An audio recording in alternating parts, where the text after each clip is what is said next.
आज का चैप्टर है हमारा बायोटेक्नोलॉजी प्रिंसिपल एंड प्रोसेसेस, ठीक है।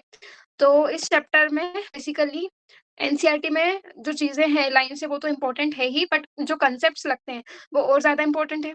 तो चलो देखते हैं, और जहाँ जितना जितना कवर हो पाएगा हम करेंगे। तो biotechnology deals with technique of using live organism और enzyme from organism to produce product and process useful to humans, ठीक है। तो हाँ, ये क्या कर रहे हैं हम लोग, बायोटेक्नोलॉजी, बायो मतलब लिविंग ऑर्गेनिज्म और उसकी टेक्नोलॉजी करके हम अपने लिए कुछ यूजफुल प्रोडक्ट एंड प्रोसेसेस बना रहे हैं। बायो बायो में लिविंग ऑर्गेनिज्म क्या क्या ले सकते हैं, या तो लाइव ऑर्गेनिज्म ही ले लें या फिर उसके कोई एंजाइम ले लें, ठीक है। In this sense making curd, bread और wine which all are microbe mediated process could also be thought as a form of biotechnology. However, it is used in restricted sense today to refer to such of those process which use genetically modified organism to achieve the same on larger scale. देखो, अब curd बनता है तो उसमें lactobacillus use होता है, ठीक है। कौन यूज होता है, लैक्टोबैसिलस। तो हम ऐसे चाहें तो लैक्टोबैसिलस को ही बोल दें, क्या बोलते हैं कि ये तो कर्ड बना रहा है तो ये तो बायोटेक्नोलॉजी है। पर हम उस सेंस में उसको यूज़ नहीं करते हैं, हम उसको जेनेटिकली मॉडिफाइंग जो ऑर्गेनिज़्म रहते हैं, उनसे जो हम अचीव करते हैं वो भी लार्ज स्केल पे, उस टर्म में बायोटेक्नोलॉजी को यूज़ कर सकते हैं। बाकी अदर प्रोसेसेस एंड टेक्निक्स हो सकती हैं, जैसे in vitro fertilisation leading to a test tube baby, synthesising a gene and using it, ठीक है, जीन सिंथेसिस, ठीक है, और डेवलपिंग अ डीएनए वैक्सीन और correcting a defective gene are all part of biotechnology, ठीक है। अब देखो, यूरोपियन फेडरेशन ऑफ बायोटेक्नोलॉजी किसने डेफिनेशन दी थी, मार्क कर लो। अब वो यूरोपियन को अमेरिकन कर देगा कभी कभी गलती से, ठीक है। तो तुमको याद रखना European. The European Federation of biotechnology EFB has given a definition of biotechnology that encompasses both traditional view and modern molecular biotechnology. और डेफिनेशन क्या है, the integration of natural science and organism cells part thereof and molecular analogs for products and service। इसको एकदम ditto ऐसा का ऐसा रट लो, ठीक है, तो ये सेंटेंस उठ के आएगा। अब है principle of biotechnology among many the two core techniques that enable birth of biotechnology are. देखो, बहुत सारी टेक्निक्स होती है, पर दो कोर टेक्निक की हम बात करेंगे जिससे बायोटेक्नोलॉजी का बेसिस बनता है। तो पहली है जेनेटिक इंजीनियरिंग। अब जेनेटिक इंजीनियरिंग क्या होता है, जेनेटिक इंजीनियरिंग होता है techniques to alter the chemistry of genetic material, techniques to alter the chemistry of genetic material, DNA RNA. तो इनकी केमिस्ट्री मतलब डीएनए बेस पेयर्स को हम अल्टर करते हैं। और क्यों, to introduce these into the host organism and thus change in the phenotype of the host organism, ठीक है। होस्ट ऑर्गेनिज्म में इसको डालते हैं और जीनोटाइप बदल के डाल रहे हैं तो होस्ट ऑर्गेनिज्म का फिनोटाइप भी बदल जाता है। पहले क्या हो गया, जेनेटिक इंजीनियरिंग। दूसरा क्या हो गया, मेंटेनेंस ऑफ स्टेराइल। स्टेराइल क्या होता है, बैक्टीरिया फ्री या माइक्रोबियल फ्री, जो कंटामिनेटेड एनवायरमेंट होता है ना, वो हम रिमूव करते हैं। तो मेंटेनेंस ऑफ स्टेराइल मतलब माइक्रोबियल कंटामिनेशन फ्री एम्बायंस मतलब environment in chemical engineering process to enable growth of only the desired microbe eukaryotic cell in large quantity। अब देखो, ये क्या है, अगर हम ऐसा माहौल नहीं बनाएंगे, एकदम स्टेराइल माहौल नहीं बनाएंगे, तो बैक्टीरिया तो कहीं भी ग्रो कर जाता है। तो जब हम उसको न्यूट्रिएंट मीडियम देंगे ग्रो करने के लिए, तो वहां तो और ढेरों बैक्टीरिया ग्रो कर जाएंगे ना, बहुत सारे। तो हम सिर्फ जिनको चाहते हैं उन्हीं को ग्रो करवाएं, इसलिए हम एक स्टेराइल एम्बाइंस प्रोवाइड करते हैं, ठीक है। और इनका मैन्युफैक्चर काई में होता है, बायोटेक्नोलॉजिकल प्रोडक्ट में एंटीबायोटिक्स बनाते हैं हम, वैक्सीन बनाते हैं, एंजाइम्स बनाते हैं। Let us now understand the conceptual development of the principle of genetic engineering, ठीक है। You probably appreciate the advantage of sexual reproduction over asexual reproduction, ठीक है। तो former provide opportunities for variation and formulation of unique combination of genetic setup, some of which may be beneficial to the organism as well as the population। तो sexual reproduction क्यों हमारे लिए अच्छा मानते हैं, हम उसको एडवांटेजेस क्यों मानते हैं, क्योंकि उससे वेरिएशन की अपॉर्चुनिटी बनती है और नए जेनेटिक कॉम्बिनेशन बनते हैं जो कि organism as well as the population दोनों के लिए ही बेनिफिशियल हो सकते हैं। एसेक्सुअल रिप्रोडक्शन में क्या होता है, जो जेनेटिक इन्फॉर्मेशन को प्रिजर्व करता है, जो जीन्स उनके पेरेंट्स में थे ditto same to same genes उनमें भी होंगे, while sexual reproduction permits variation, ठीक है। तो ये उन दोनों के बीच में डिफरेंस और सेक्सुअल रिप्रोडक्शन क्यों अच्छा है, ये क्वेश्चन पूछा गया था चैप्टर नंबर 2 में, 12th के। Why sexual reproduction is beneficial या गुड ओवर एसेक्सुअल, तो उसका जवाब एनसीईआरटी ने यहाँ दिया है, ठीक है। Traditional hybridization procedure used in plant and animal breeding very often lead to inclusion and multiplication of undesirable genes along with the desired genes. देखो, अब क्या होता है कि अगर हम हाइब्रिडाइजेशन मेथड कर रहे हैं, तो उसमें क्या होता है, कभी-कभी जो जीन हमको नहीं चाहिए होता है, अनडिजायर्ड होता है, उसका भी मल्टीप्लिकेशन होता जाता है, ठीक है? जो कि हमको चाहिए ही नहीं जो क्वालिटी, क्योंकि उसमें हम सिर्फ ये कर सकते हैं कि 2 स्पीशीज़ को लाइक जो क्वालिटी चाहिए उन 2 स्पीशीज़ को हम रिप्रोड्यूस करवा सकते हैं, ठीक है? उन 2 स्पीशीज़ को हम रिप्रोड्यूस करवा सकते हैं, पर उनमें से कौन-सा जीन ऑफस्प्रिंग में आएगा वो हमारे कंट्रोल में नहीं होगा। तो यहाँ पे सेक्सुअल रिप्रोडक्शन, एसेक्सुअल रिप्रोडक्शन और ट्रेडिशनल हाइब्रिडाइजेशन तीनों के क्या ड्रॉबैक है, क्या एडवांटेज है, वो दिया हुआ है। तो अब उसके आगे एक नई प्रोसेस आई, ठीक है? ये तो वो कहानी सुना रहा है कि एसेक्सुअल रिप्रोडक्शन है, सेक्सुअल रिप्रोडक्शन है, ठीक है? उनको छोड़ के ट्रेडिशनल हाइब्रिडाइजेशन है। But the technique of genetic engineering which include creation of recombinant DNA, हम रिकॉम्बिनेंट डीएनए बनाते हैं। देखो, रिकॉम्बिनेंट मतलब नया combination. Use of gene cloning, cloning क्या होता है? उस नए कॉम्बिनेशन को हम एक होस्ट में डालेंगे और उसकी मल्टीपल कॉपीज़ बनाएँगे, उसके मल्टीपल क्लोन्स बनाएँगे, तो उसको हम कहते हैं जीन क्लोनिंग। फिर उसको उस मल्टीपल कॉपीज़ को हमें जिस होस्ट में डालना होगा, उसमें हम वेक्टर की हेल्प से डाल देंगे, तो उसको कहते हैं जीन ट्रांसफर। तो जेनेटिक इंजीनियरिंग क्या-क्या इंक्लूड करता है? सबसे पहले फॉर्मेशन और creation of recombinant DNA, use of gene cloning and gene transfer, overcome this limitation and allow us to isolate introduce only one or a set of desirable genes without introducing undesirable genes into the target organism. तो traditional hybridization में जो problem आ रही थी, वो हमने solve करी genetic engineering में, ठीक है? So do you know the likely fate of a piece of DNA which is somehow transferred into an alien organism? क्या होगा उस डीएनए का जो हमने ट्रांसफर किया है, ठीक है? तो most likely this piece of DNA would not be able to multiply itself in the progeny cell of the organism, but when it get integrated into the genome of the recipient, it may multiply and B inherited along with the host DNA. देखो, अगर हम उस कटे हुए DNA के टुकड़े को direct किसी होस्ट में डालेंगे, किसी एलियन ऑर्गेनिज्म में डालेंगे, तो क्या वो मल्टीप्लाई करेगा? नहीं करेगा। लेकिन हम उसको इनकॉर्पोरेट कर देंगे उसके डीएनए के अंदर ही, तो डीएनए तो मल्टीप्लाई करेगा, तो डीएनए के साथ-साथ वो भी मल्टीप्लाई करेगा और इनहेरिट भी हो जाएगा along with the host DNA. This is because the alien piece of DNA has become a part of the chromosome. क्योंकि जब हम उसको उसके डीएनए में डाल रहे हैं, तो alien piece of the DNA मतलब जो हम बाहर से डीएनए डाल रहे हैं, वो क्रोमोसोम का पार्ट बन जाता है, which has the ability to replicate, और जिसके पास रेप्लिकेशन की एबिलिटी होती है।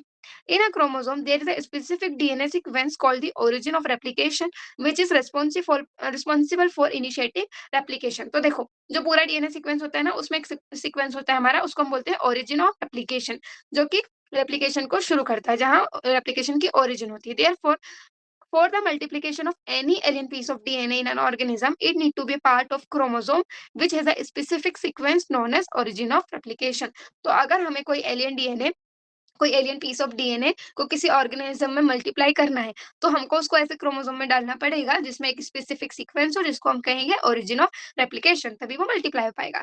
Thus an alien DNA is linked with the origin of replication so that this alien piece of DNA can replicate and multiply itself in the host organism.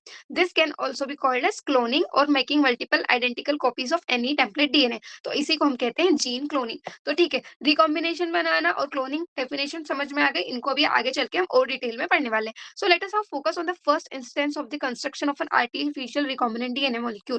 पहली बार ये कब हुआ था? ठीक है, तो the construction of the first recombinant DNA emerge from the possibility of linking a gene encoding antibiotic resistance with a native plasmid. ठीक है, तो पहली बार क्या हुआ था कि एक जीन था जिसके अंदर जो क्या कोड करता था, एंटीबायोटिक रेजिस्टेंस, मतलब जिसमें वो जीन रहेगा उसके पास किसी पर्टिकुलर एंटीबायोटिक का रेजिस्टेंस रहेगा, उसको हमने लिंक किया एक नेटिव प्लाज्मिड से। प्लाज्मिड क्या होता है? डेफिनेशन रट लो, autonomously autonomously replicating circular extra chromosomal DNA. Autonomously replicating circular extra chromosomal DNA.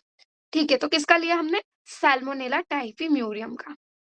सबसे पहले हमने किसका लिया था? सैल्मोनेला टाइफीम्यूरियम का, ठीक है। अब ये काम किसने किया था? ये काम किया था हमारे स्टेनली भैया और स्टेनली कोहेन भैया और हर्बर्ट बोयर भैया ने, ठीक है। तो हमारे 2 साइंटिस्ट थे, Stanley Cohen and Herbert Boyer, जिनको बैठे-बैठे शांति नहीं हो रही थी, तो उन्होंने ये नया काम कर दिया।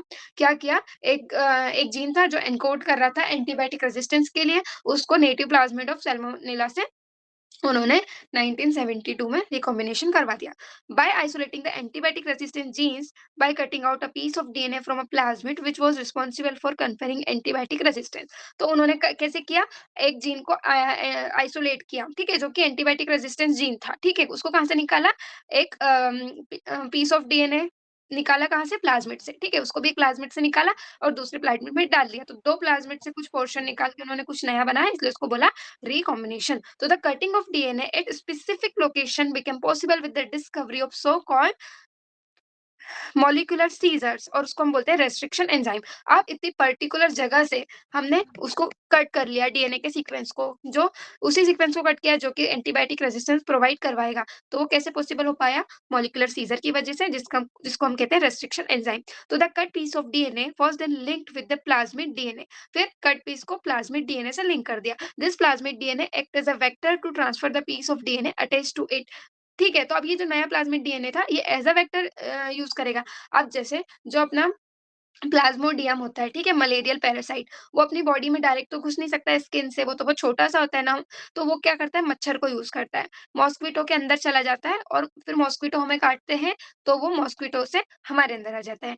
तो वैसे ही होस्ट ऑर्गेनिज़्म में जाने के लिए cut part of the DNA तो अकेला घुस नहीं सकता, तो उसको हम पहले एक प्लाज्मिड डीएनए के साथ रिकॉम्बिनेशन बनाएँगे और फिर उसको होस्ट ऑर्गेनिज़्म के अंदर भेजेंगे। तो plasmid DNA act as a vector, जैसे mosquito act as a vector for malaria, plasmodium parasite, ठीक है? So you probably know that mosquito act as an insect vector to transfer the malarial parasite into human body. Same example लिखा हुआ है. In the same way, a plasmid can be used as a vector to deliver an alien piece of DNA into the host organism. देखो, the linking of antibiotic resistance gene with the plasmid vector became possible with the enzyme DNA ligase. अब देखो, काट तो हमने लिया था restriction enzyme की help से, अब उनको जोड़ा कैसे?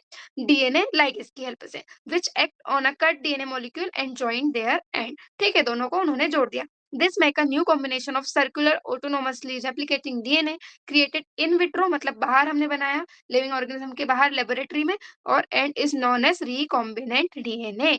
इसको हम क्या बोलते हैं? recombinant DNA। When this DNA is transferred into E. coli, फिर अब इस डीएनए को हमने क्या किया? ई कोलाई में ट्रांसफर किया। इस डीएनए को हमने ई कोलाई में ट्रांसफर किया। क्यों किया? क्योंकि ये बैक्टीरिया साल्मोनेला से क्लोज रिलेशनशिप में है, तो इसके अंदर भी वैसे ही प्लाज्मिड होता होगा, वैसे ही रेप्लिकेशन होता होगा, ठीक है? तो it transferred into Escherichia coli, a bacterium closely related to salmonella.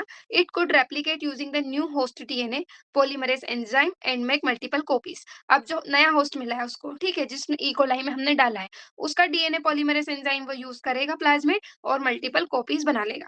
So the ability to multiply copies of antibiotic resistance gene in E. coli was called cloning of antibiotic resistance gene in E. coli. Cloning की definition तीसरी बार बता रही हूँ, अब तो मत ही भूलना, ठीक है? You can hence infer that there are three basic steps in genetic modifying an organism. अगर हम एक organism का genetic modification करें, तो हमको 3 स्टेप के ध्यान रखनी है, 3 स्टेप बेसिक है, ठीक है? तो पहला है identification of DNA with desirable gene. पहले तो हमें वो पता करना पड़ेगा कि हमको कौन सा जीन चाहिए, कहाँ से हमको कट करना है। फिर introduction of the identified DNA into the host, फिर उसको होस्ट में डालना है। फिर मेंटेनेंस करना है इंट्रोड्यूस्ड डीएनए का in the host and transfer of the DNA to its progeny, ताकि वो रेप्लिकेट होके उसके होस्ट के जो प्रोजेनी है आगे की जनरेशन में उसमें भी चला जाए। अब है हमारे पास tools of the recombinant DNA technology. तो क्या-क्या टूल्स होते हैं? Now we know from the foregoing discussion that genetic engineering or recombinant DNA technology can be accomplished only if we have the key tools. क्या-क्या होना चाहिए हमारे पास? हमारे पास होना चाहिए सबसे पहले रेस्ट्रिक्शन एंजाइम, क्योंकि हम डीएनए को काट के कैसे लाएँगे? सबसे पहले तो हमें उसे काटना है, तो काटने के लिए हमारे पास होनी चाहिए मॉलिक्यूलर सीजर, और वो होता है हमारा रेस्ट्रिक्शन एंजाइम, ठीक है? फिर पॉलीमरेज़ एंजाइम होना चाहिए, तो दूसरे नंबर पे तो वैसे आना चाहिए लाइगेज़, क्योंकि हमको उसको जोड़ना है, ठीक है? और वेक्टर होना चाहिए, ठीक है? वेक्टर दूसरे होस्ट ऑर्गेनिज़्म में जाने के लिए। फिर होस्ट ऑर्गेनिज़्म में उसको मल्टीप्लाई करना है, तो उसका डीएनए पॉलीमरेज़ एंजाइम होना चाहिए, और सबसे बड़ी बात होस्ट ऑर्गेनिज़्म होना चाहिए। तो एक-एक को समझते हैं। देखो, रेस्ट्रिक्शन एंजाइम क्या होता है? इन द ईयर 1963 में क्या हुआ था? The 2 enzyme responsible for restricting the growth of bacteriophage in E coli were isolated.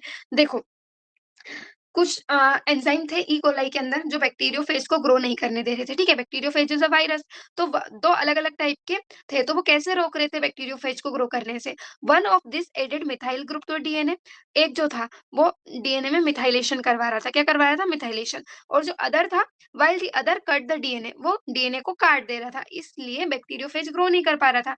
तो जो बाद वाला था, जो डीएनए को कट कर रहा था, द कट डीएनए, और उसको हम बोल रहे थे रेस्ट्रिक्शन एंडोन्यूक्लियस। उस एंजाइम का नाम पड़ा रेस्ट्रिक्शन एंडोन्यूक्लियस, और द फर्स्ट रेस्ट्रिक्शन एंडोन्यूक्लियस का नाम था हिंद 2।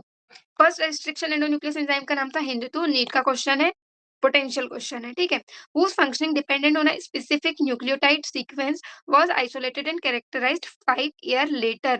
देखो, इसको 5 साल बाद आइसोलेट किया और कैरेक्टराइज किया। It was found that Hind two always cut DNA molecule at a particular point by recognizing a specific sequence of 6 base pair. तो ये हमेशा डीएनए को उस जगह काटता था जो एक स्पेसिफिक सीक्वेंस था, कितने बेस पेयर का, 6 बेस पेयर का। तो this specific base sequence is known as the recognition sequence for Hind two. मतलब हिंड टू एंजाइम अगर हम डालेंगे तो वो उन्हीं स्पेसिफिक 6 बेस पेयर पे जाके कट करेगा डीएनए को। तो ये उसका रिकॉग्निशन सीक्वेंस था, वो रिकॉग्नाइज करता था कि हाँ मुझे यहीं पे काटना है, ठीक है। तो recognition sequence for Hind two are of 6 base pair.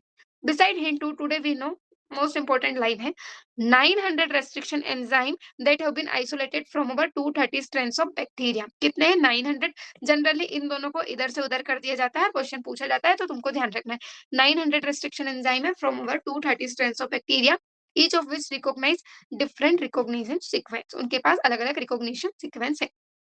The convention for naming this enzyme is the first letter of the name come from the genus and the second two letter come from the species। ठीक है, तो जो first ठीक है, तो इनकी जैसे इसका हिंदी टू नाम है तो कैसे है, तो इसका तो एनसीईआरटी में नहीं दिया हुआ है, जिसका दिया उसका हम पढ़ते हैं। तो जो फर्स्ट लेटर होता है, ठीक है, उसको हम लेते हैं जीनस से। जैसे एस्क्रेशिया, एस्ट्रेशिया एक जीनस है बैक्टीरियाज की, तो इन्होंने जीनस का फर्स्ट वर्ड ले लिया ई, ठीक है। फिर सेकंड टू लेटर्स, कितने? टू। सेकंड टू लेटर्स हम लेते हैं उसकी स्पीशीज से। कोलाई इसकी स्पीशीज है, तो सी ओ हमने ले लिया, ठीक है। तो ई को, आर, अब देखो फिर है, इतना हो गया। E co R1 come from the Escherichia coli RY। अब देखो आर क्या है, the letter R is derive from the name of the strain. जो बैक्टीरिया का स्ट्रेन था उसका नाम आर से था, तो इन्होंने स्ट्रेन का नाम तो नहीं दिया पर उससे इन्होंने आर लिया। और जो रो नंबर है ई को आर वन, उसको कहाँ से लिया? Roman number, Roman number following the names indicated the order in which the enzyme were isolated from that strain of the bacteria. देखो 900 रेस्ट्रिक्शन एंजाइम है और 230 स्ट्रेन्स थे। तो 230 स्ट्रेन्स में से मतलब हर एक स्ट्रेन में से मल्टीपल एंजाइम निकाले होंगे, ऑन एन एवरेज 3 तो निकाले होंगे। तो पहला निकाला उसको रोमन नंबर 1, दूसरा निकाला रोमन नंबर 2, तीसरा निकाला रोमन नंबर 3। तो जो हिंट 2 था उसको दूसरे नंबर पे आइसोलेट किया होगा, इसलिए हिंट 2 बोला। और ई को R1 था, उसको फर्स्ट नंबर पे आइसोलेट किया होगा। तो Roman number of the following the name indicate the order in which the enzyme were isolated from that strain of the bacteria. अब देखो restriction enzyme belong to a larger class of enzyme. ठीक है, restriction enzyme की बहुत बड़ी class होती है। जैसे क्लास होती है, जीनस होता है, ऑर्डर होता है ना, वैसे इन एंजाइम की क्लास होती है न्यूक्लियसेस। क्या बोलते हैं उसको? न्यूक्लियसेस। अब दो टाइप के न्यूक्लियसेस होते हैं, एक्सोन्यूक्लियस एंड एंडोन्यूक्लियस। तो जो एक्सोन्यूक्लियस होते हैं वो रिमूव करते हैं nucleotides from the end of the DNA. ठीक है, एग्स मतलब बाहर, एग्जिट मतलब बाहर, मतलब बाहर बाहर साइड से, मतलब एंड ऑफ द डीएनए से। और जो एंडोन्यूक्लियस होते हैं वो अंदर जाके स्पेसिफिक पोजीशन में, जैसे ये डीएनए का एक सीक्वेंस है तो ये बाहर बाहर से ऐसे कट कट कट कट करता हुआ जाएगा एक्सोन्यूक्लियस, और जो एंडोन्यूक्लियस है वो बीच में से कहीं कट करेगा। ठीक है, तो एंडोन्यूक्लियस और एक्सोन्यूक्लियस का ये डिफरेंस हो गया। अब देखो each restriction endonuclease function by inspecting the length of a DNA sequence. जैसे मैंने बताया था कि हिंड 2 है तो वो 6 बेस पेयर पे जाके कट करता है। तो हर जो रेस्ट्रिक्शन एंडोन्यूक्लियस होता है ना, वो लेंथ को इंस्पेक्ट करता है। जैसे वो 6 बेस पेयर पे करता था, कोई 5 बेस पेयर पे कट करेगा। तो once it find a specific recognition sequence, it will bind to the DNA and cut each of the 2 strand of the double helix at specific points in there. अब देखो दोनों ही strand को काट देगा on specific position. और कहाँ से cut करेगा? Sugar phosphate backbones. ठीक है, शुगर और फॉस्फेट बैकबोन्स। समझे? ये इंपॉर्टेंट है। ठीक है, अब देखो each restriction endonuclease recognize a specific palindromic nucleotide sequence। अब देखो एक तो पहले वो लेंथ इंस्पेक्ट करेगा, दूसरी चीज क्या है? पैलिंड्रोम होना चाहिए। पैलिंड्रोम मतलब आगे से पीछे से पढ़ो तो से, ठीक है। जैसे do you know what is a palindrome? These are the group of letter that form the same word when read both forward and backward. देखो मलयालम, तो मलयालम अगर इसको पीछे से भी पढ़ेंगे तो मलयालम ही पढ़ेंगे, तो इसे हम बोलते हैं पैलिंड्रोम। पर डीएनए में पैलिंड्रोम ऐसा नहीं होता। डीएनए में क्या होता है? As against a word palindrome where the same word is read in the both direction. हम सेम वर्ड को ही बोथ डायरेक्शन पढ़ते हैं। डीएनए में क्या होता है? The palindrome in DNA is a sequence of base pair that read the same on the two strand when orientation reading is kept the same। जैसे देखो ये रहा, यहाँ पे पढ़ो इस स्ट्रैंड पे GATT GAATTC और इधर से पढ़ा तो GAATTC। तो मान लो ये 5 डेज टू 3 डेज होगा तो ये 5 डेज टू 3 डेज होगा। तो रीडिंग डायरेक्शन हमने रखा 5 डेज टू 3 डेज, तो इनका सेम हुआ। अब यहाँ क्या हो रहा है? देखो, the enzyme cut both DNA strand at the same time. ये देखो, एक ये वेक्टर डीएनए है और ये हमारा फॉरेन डीएनए है। तो ये क्या कर रहा है? GAATTC, GAATTC यहाँ पे इसको कट कर रहा है, ठीक है? और इसमें भी यहाँ पे कर रहा है, पर स्पेसिफिक जगह क्या है? G और A के बीच में। तो यहाँ पे G और A के बीच में कट किया और यहाँ पे भी G और A के बीच में कट किया। तो देखो, ये आगे का पूरा कट करके हटा दिया और यहाँ पे जो G था वो हट गया। सिमिलर उसने यहाँ किया, G और A के बीच में कट किया तो यहाँ से G चला गया और G और A के बीच में कट किया तो ये पूरा चला गया। अब देखो, ये बन गए स्टिकी एंड। ये T के आगे लग जाएगा यहाँ A, फिर ये A लगेगा इसके आगे और ये दोनों T लगेंगे इन दोनों A के आगे, ठीक है? और ये दोनों डीएनए जुड़ जाएंगे, ठीक है? तो यहाँ पे रेस्ट्रिक्शन एंजाइम कौन सा था? Eco R1।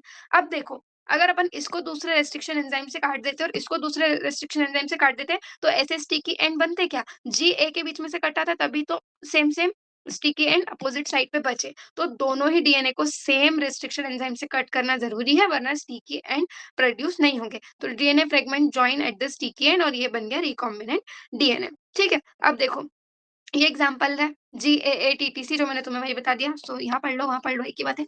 देखो, restriction enzyme cut the strand of the DNA a little away from the centre of the palindrome side but between the same two bases on the opposite strand. देखो, centre यहाँ था, ये GAA और ये था centre, तो little away from the centre, centre से दूर काटा, but between the same base, G और A के बीच में दोनों स्ट्रैंड में बिटवीन द सेम बेस उसने कट किया, ठीक है?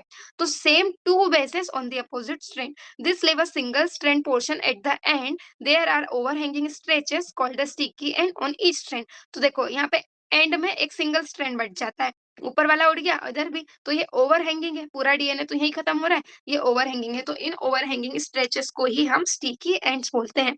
समझ में आया? समझ में आया बच्चों? 2 मिनट में पानी पी लूं।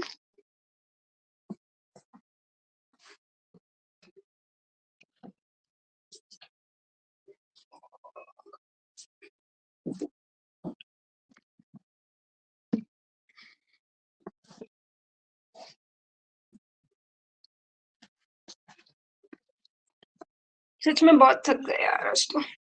चलो, कहाँ गए थे हम? देखो, दीज आर नेम्ड सो, मतलब इनको स्टिकी एंड इसलिए बोला क्योंकि अपोजिट बेस पेयर के बीच में हाइड्रोजन बॉन्ड बन जाएगा, ठीक है? अपोजिट बेस पेयर के बीच में हाइड्रोजन बॉन्ड बनेगा, अपोजिट बेस पेयर के बीच में हाइड्रोजन बॉन्ड बनेगा, तो वो एक दूसरे से जुड़ जाएंगे, तो स्टिक कर जाएंगे, इसलिए इनका नाम स्टिकी एंड रखा गया है, ठीक है? They are named so because they form hydrogen bond with their complementary cut counterparts. This stickiness of the end facilitate the action of the enzyme DNA ligase. अब देखो, restriction endonuclease are used in genetic engineering to form recombinant molecules of DNA which are composed of DNA from different source or genomes। तो इसमें समझाने लायक कुछ है नहीं, read ही करना था, ठीक है? When cut by the same restriction enzyme, the resultant DNA fragment have the same kind of sticky end। जो मैंने सब चीजें तुम्हें पहले एक्सप्लेन कर दी जो इसने अभी लिखी है, ठीक है? When cut by the same restriction enzyme, इसको ध्यान में रखना है। Same restriction enzyme, the resultant DNA fragment have the same kind of sticky end and this can be joined together end to end using DNA ligase। तो वहां पे उन्होंने action दिखाया था रेस्ट्रिक्शन एंजाइम का, अभी यहाँ पे लाइगेज का एक्शन दिखाएंगे। देखो, ये फॉरेन डीएनए है, ये हमारा प्लाज्मिड है जो हमारा वेक्टर बनेगा, तो इनको सेम रेस्ट्रिक्शन एंजाइम से कट किया। तो देखो, इसके लिए इसने ये पोर्शन काटा और यहाँ से इसने इतना पोर्शन काटा। अब डीएनए लाइगेज डालेंगे तो ये यहाँ के जुड़ गया, तो ये हो गया रिकॉम्बिनेंट डीएनए का फॉर्मेशन। अब हम करेंगे ट्रांसफॉर्मेशन, तो ई कोलाई में हमने इसको डाल दिया, तो अब ये मल्टीप्लाई हुआ ई कोलाई, तो ये वाला डीएनए भी मल्टीप्लाई हो गया, ठीक है? ये कहा गया। चलो चलो चलो, अब देखो, you may have realized that normally unless one cut the vector in the source DNA with the same restriction enzyme, the recombinant vector molecule cannot be created। Same बात एनसीईआरटी बार बार लिख रही है, बार बार लिख रही है, तो इंपॉर्टेंट है, ठीक है? Separation and isolation of DNA fragment.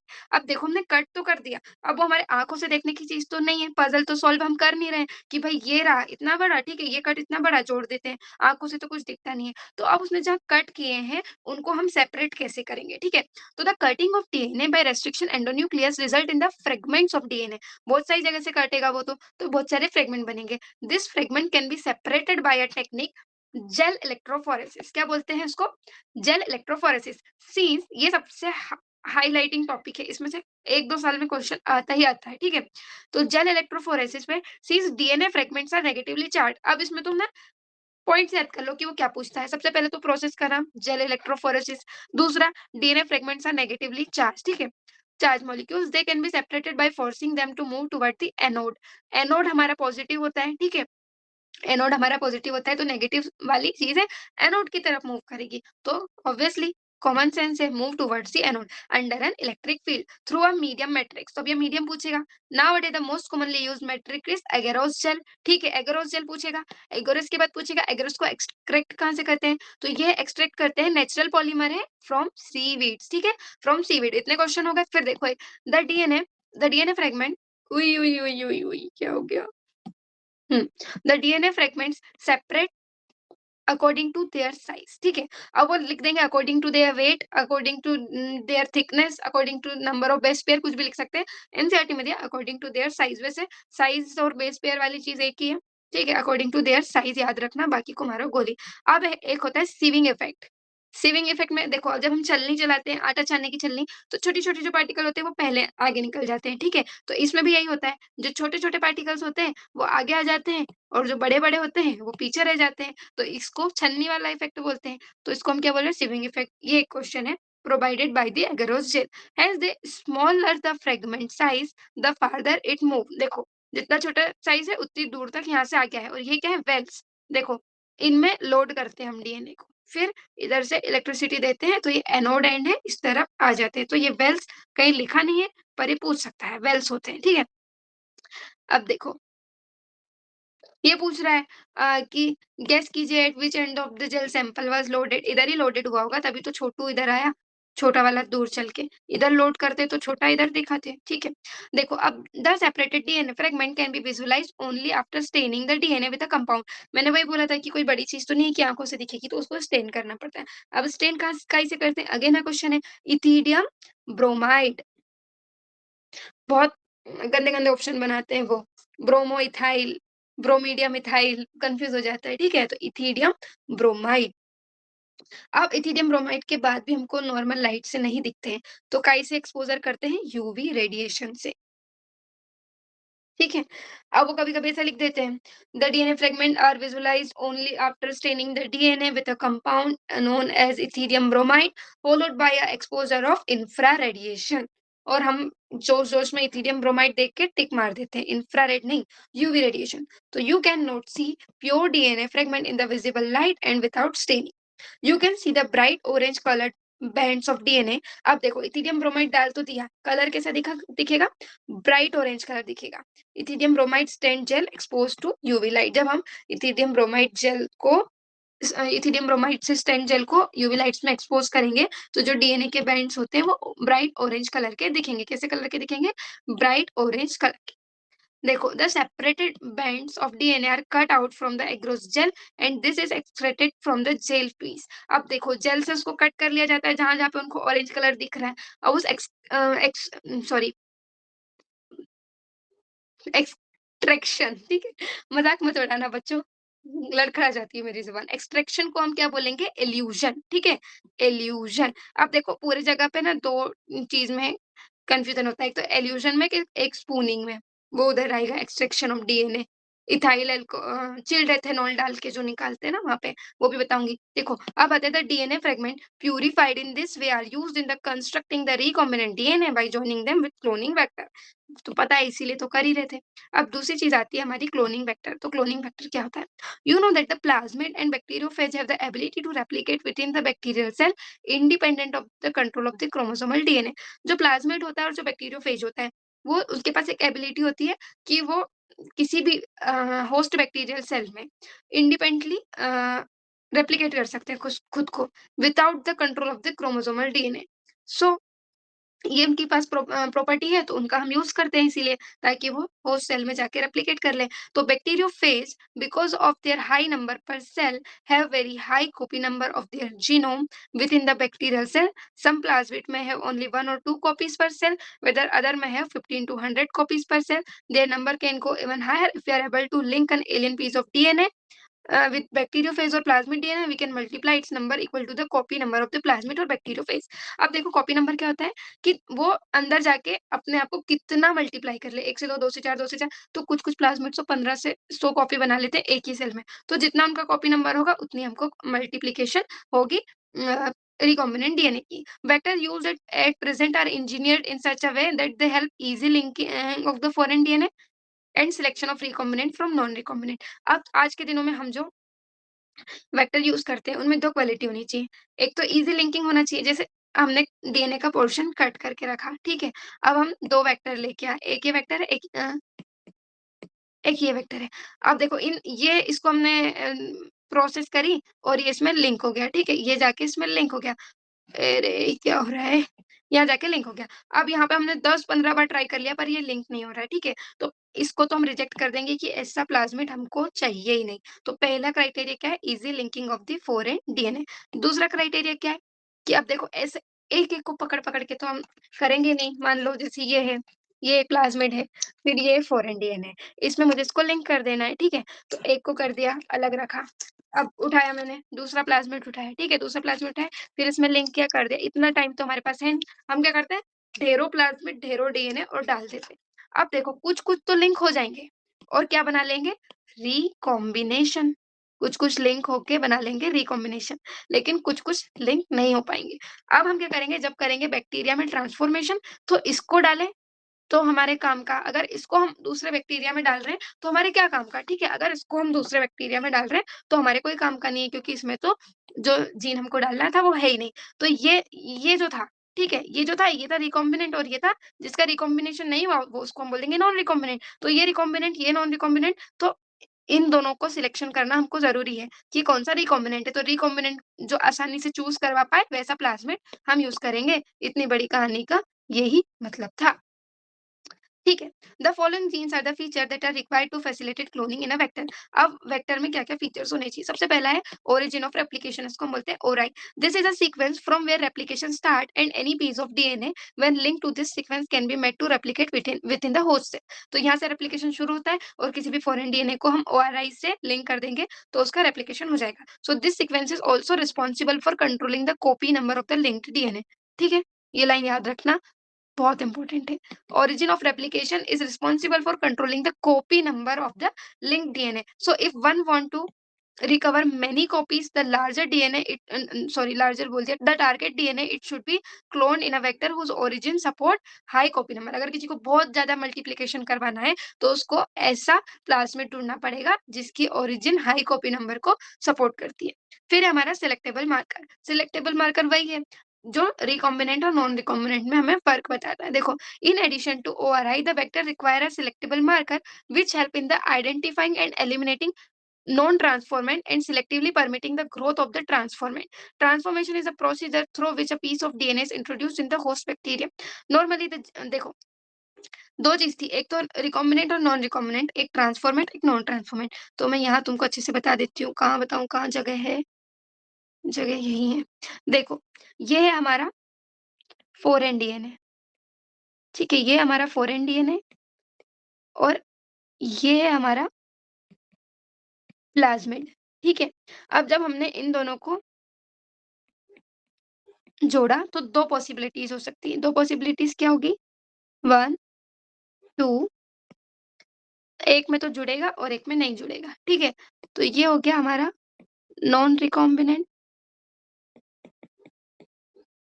और इसका रिकॉम्बिनेशन हुआ है तो ये हो गया रिकॉम्बिनेंट। अब इसको हम पकड़ के बैक्टीरिया में डालेंगे होस्ट सेल में। तो यहाँ पे हमने बैक्टीरिया ले लिया और उसमें इनको डालने की कोशिश की, तो 3 पॉसिबिलिटीज़ बनेगी। 3 पॉसिबिलिटीज़ क्या बनेगी? देखो,